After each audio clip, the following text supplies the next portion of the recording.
सोचिए एक ऐसा वाईफाई नेटवर्क है जो कभी पासवर्ड नहीं मांगता। हम्म। मतलब ये नहीं दिखता कि कौन जुड़ रहा है, बस हर किसी को फुल सिग्नल देता है। हम्म। ये विचार ना आम इंसानी फितरत से बिल्कुल उल्टा लगता है, क्योंकि आमतौर पर हमारे रिश्ते सख्त फायरवॉल की तरह होते हैं। बिल्कुल। हम सिर्फ गिने चुने लोगों को ही अंदर आने देते हैं। हाँ, और हम हमेशा एक तरह का पासवर्ड लगाते हैं कि ये दोस्त है या ये दुश्मन है या फिर ये पड़ोसी है। सही कहा।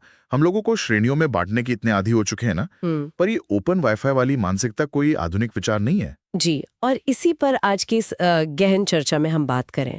हम जैन दर्शन के महान ग्रंथ तत्वार्थ सूत्र के एक विशेष सूत्र को डिकोड कर रहे हैं। बहुत ही गहरा विषय है। इसमें 4 प्रमुख भावनाओं के बारे में बताया गया है: मैत्री, प्रमोद, कारुण्य और माध्यस्थ। हमारा मिशन ये खोजना है कि इन 4 टूल्स का इस्तेमाल करके हम दैनिक जीवन में करुणा की आदत कैसे डालें और खासकर अपने पड़ोसियों के साथ रिश्ते कैसे सुधारें। क्योंकि इस चारों भावनाएं कोई अमूर्त सिद्धांत नहीं है। तो मतलब ये प्रैक्टिकल है। एकदम प्रैक्टिकल है। ये हमारे दिमाग की रीवायरिंग के बहुत ही व्यवहारिक तरीके हैं। शुरुआत मैत्री से होती है, जिसका अर्थ है प्राणी मात्र के प्रति मित्रता का भाव। अच्छा। और दूसरी है प्रमोद, यानी गुणवानों को देखकर प्रसन्न होना। तो अगर हम इसे अपनी पहली दैनिक गतिविधि के रूप में देखें, तो मान लीजिए हम सड़क पर जा रहे हैं, वहां पड़ा केले का छिलका या कोई कचरा किनारे कर दिया। हाँ, ताकि कोई पड़ोसी या अजनबी फिसल कर गिरे नहीं। लेकिन क्या सिर्फ रास्ते से छिलका हटा देना ही मैत्री है? मतलब ये तो बहुत छोटी सी चीज है। असल में रास्ते से छिलका हटाना सिर्फ दूसरे को गिरने से बचाना नहीं है। हाँ। ये हमारे दिमाग को ये ट्रेनिंग देना है कि हर अजनबी की सुरक्षा मेरी जिम्मेदारी है। अरे वाह, मतलब ये एक पूरा माइंडसेट है। मानसिक स्तर पर भी दूसरों के रास्ते की बाधाएं हटाने की आदत डालता है। समझ रहा हूँ। और जब हम ये मानसिक बाधाएं हटाते हैं ना, तो हम प्रमोद की ओर बढ़ते हैं, जो हमारी दूसरी दैनिक गतिविधि बन सकती है। जैसे सड़क पर ट्रकों के पीछे अक्सर लिखा होता है ना कि जलो नहीं, बराबरी करो। हाँ, बहुत ही आम स्लोगन है। तो अगर पड़ोसी ने नई गाड़ी ली है या तरक्की कर रहा है, तो ईर्ष्या करने के बजाय उसकी सफलता की सराहना करना शायद प्रमोद है। एग्जैक्टली सही कहा। प्रमोद का मनोवैज्ञानिक फायदा यह है कि जब हम दूसरों की सफलता में खुश होते हैं ना, तो हमारा दिमाग सकारात्मकता को अपना लेता है।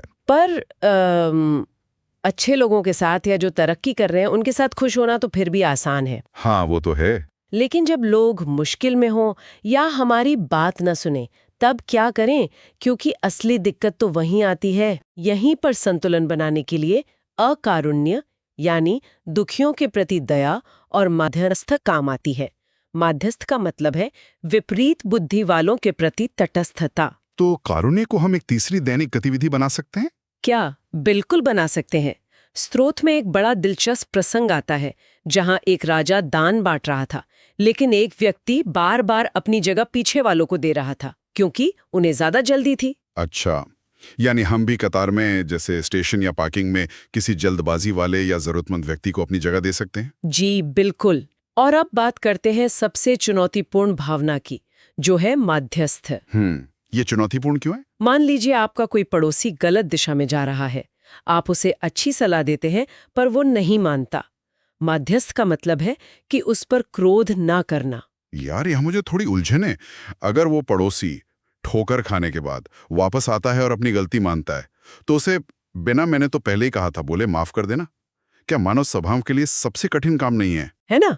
अंदर से तो ये आवाज आती है कि बस उसे ताना मार दें। ये इंसानी फितरत है। लेकिन माध्यस्थ भावना दरअसल पड़ोसी पर कोई एहसान नहीं है। ये हमारे खुद के मानसिक सुकून का एक सुरक्षा कवच है। मतलब ताना मारने से हमारा ही नुकसान है। बिल्कुल। ताना मारने से हम उसी नकारात्मक ऊर्जा से जुड़ जाते हैं। स्रोत में एक बहुत अच्छा उदाहरण है। इसे ऐसे समझें जैसे लोहे के अणु जब एक ही दिशा में अलाइन हो जाते हैं तो वो चुंबक बन जाता है और चीजों को आकर्षित करने लगता है। हाँ, वैसे ही जब इंसान अपने बिखरे हुए विचारों को इन 4 भावनाओं से एक दिशा दे देता है, तो वो बिना अपेक्षा के काम करने लगता है और फिर स्वाभाविक रूप से शांति को अपनी ओर खींचने लगता है। मतलब ये नेकी कर दरिया में डाल वाला कॉन्सेप्ट है। एकदम। अच्छे काम करते जाएं और भूल जाएं, तभी उसका असर गहरा होता है। और तभी समाज में और हमारे पड़ोस में एक वास्तविक शांति स्थापित हो सकती है। सही बात है। ये सिर्फ दार्शनिक बातें नहीं है, बल्कि जीने का एक तरीका है। तो आज की इस गहन चर्चा के आधार पर एक विचार छोड़कर जाते हैं। अगर हम आज से सिर्फ एक दिन के लिए अपने आसपास के लोगों को दोस्त या दुश्मन के फोल्डर में डालना बंद कर दें, तो क्या हमारा खुद का तनाव आधा नहीं हो जाएगा? सोचने वाली बात है। बिल्कुल। इसी विचार के साथ आज की चर्चा यहीं समाप्त करते हैं।